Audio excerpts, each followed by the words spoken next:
জানাজার নামাজ কিভাবে আদায় করতে হয় আমরা অনেকেই জানি না। জানাজার নামাজে কিভাবে নিয়াত করতে হয়, কয়টা তাকবীর দিতে হয়, হাত উঠাতে হয় কি হয় না, এটা আমরা জানি না অনেকে। কিন্তু আজকে আমরা সেই জানাজার নামাজ প্র্যাকটিক্যালি আমরা আদায় করে দেখাবো। আমরা অনেকেই যারা জানি না এই নামাজ থেকে আজকে জানাজার নামাজ শিখে নেবে।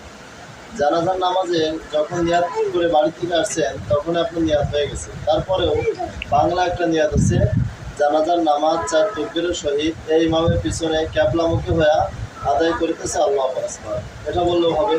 তারপরে জানাজার নামাজের আজান ইকামত কিছুই হয় না। জানাজার নামাজ এখন আমরা দেখাতে যাচ্ছি। আল্লাহু আকবার। سبحانك اللهم وبحمدك وتبارك اسمك وتعالى جدك وذل ثناؤك ولا إله غيرك. الله أكبر.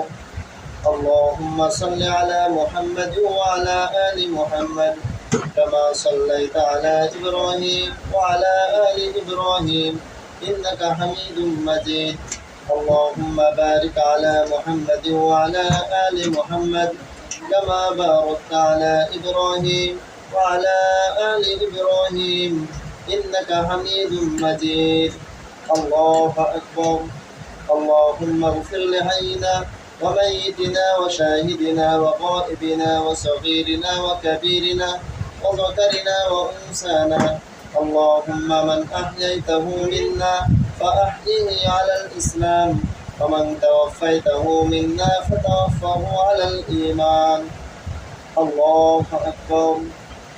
السلام عليكم ورحمة الله. السلام عليكم ورحمة الله.